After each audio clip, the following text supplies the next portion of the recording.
What is one human life worth? In the years ahead, we expect a growing middle class to seek educational opportunities for themselves and their children. And industry estimates for global education spending are around $5 to $6 trillion. Is EdTech the answer? Are we expecting robots or social media to replace our teachers? What are the prospects for future education? A conversation well worth your 10 minutes right here on UBS Trending.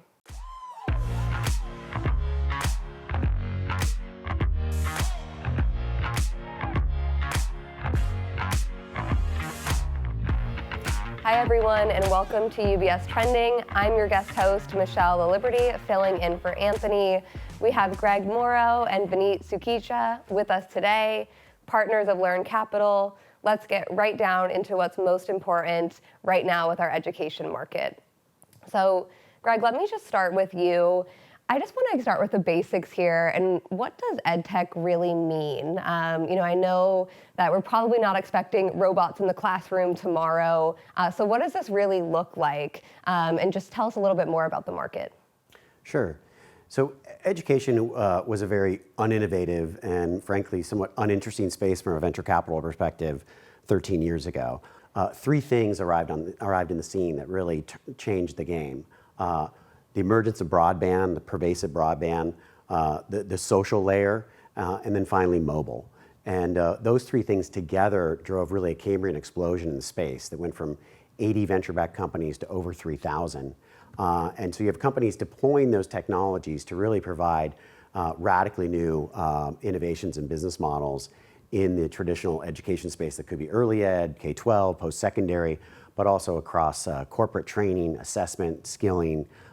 So it's a broad global industry now, and there's wholly new things that exist because of it. So, for example, we know now that we can get someone within a 95% starting salary of a Stanford computer science grad in 4 months at a software development boot camp versus 4 years at Stanford computer science undergrad. These boot camps perform so well that when you take down a loan for them, if you're not gainfully employed in a meaningful time after graduating, the loan is forgiven tax-free. And that's because the boot camp is so good, and the next-gen sort of edtech, fintech financiers of this marketplace are able to do next-gen AI, ML supported underwriting to allow joint stakeholder outcomes. And so if you fail to do it, the boot camp will carry the burden of that individual's lack of placement. Those are two examples of how things are different in education today. I'm glad you hit a couple points,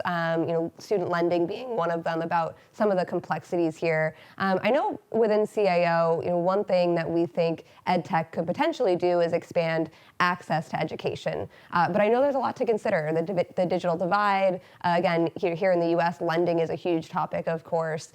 So how do you think about some of these complexities, or is there any kind of examples about how companies might go about addressing some of these challenges? Yeah, thank you, Michelle.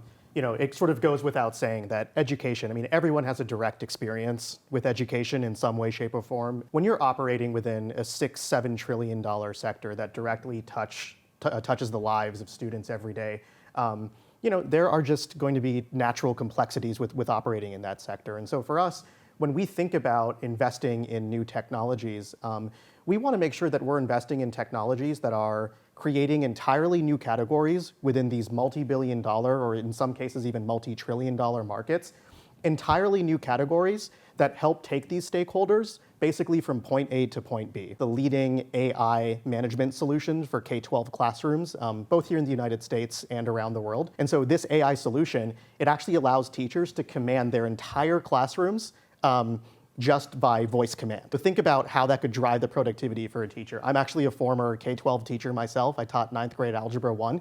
And I imagine if I had this kind of tool in my classroom, the amount of learning time that I would be able to provide back to my students would increase dramatically in a way that would have a meaningful impact on my students' outcomes, and then in turn their economic mobility and lives. When we think about investing in education broadly, we want to make sure we're investing in category leaders that have the opportunity to drive transformative change in a way that drives both economic value, but also, at the end of the day, impact value for all the stakeholders served.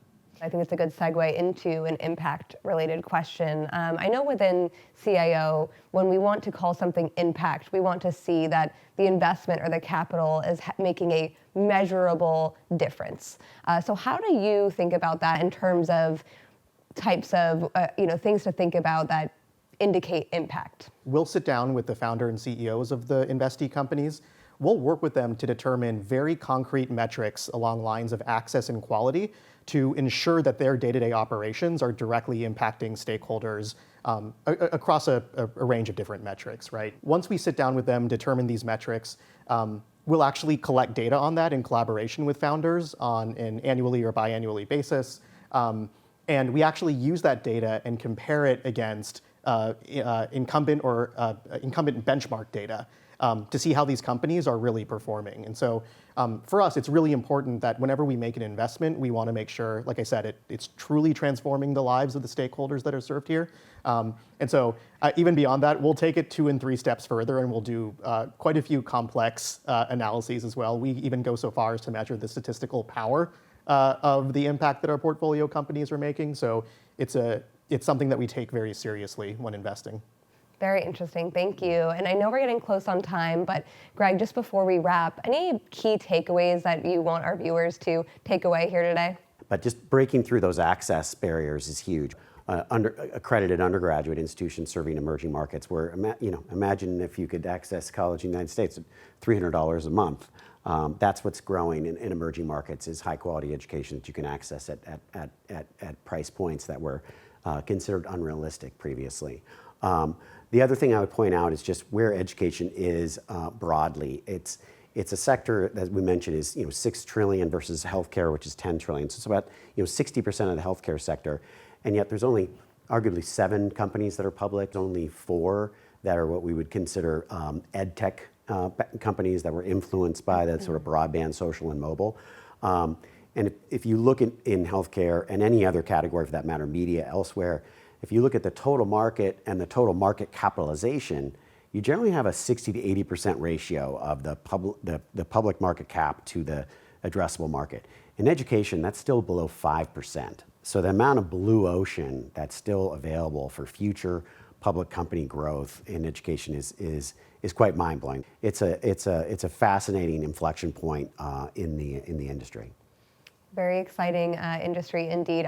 I'm personally taking some online classes right now, so I do see the value, but it's great to hear some of the other use cases as well. That's all the time we have for today. If you want more information about education services, please visit www.ubs.com/CIO to download our latest research on the education services space and the longer-term investment theme. For more trending episodes and other content, visit ubs.com/views, and make sure to follow UBS on social media, LinkedIn, Facebook, Instagram, and Twitter, and check out our past trending episodes on demand. As always, if you have any questions about your portfolio, please speak with a financial advisor. And until next time, I'm Michelle the Liberty, again filling in for Anthony. Have a great rest of the day, and remember to keep your eyes on what's trending.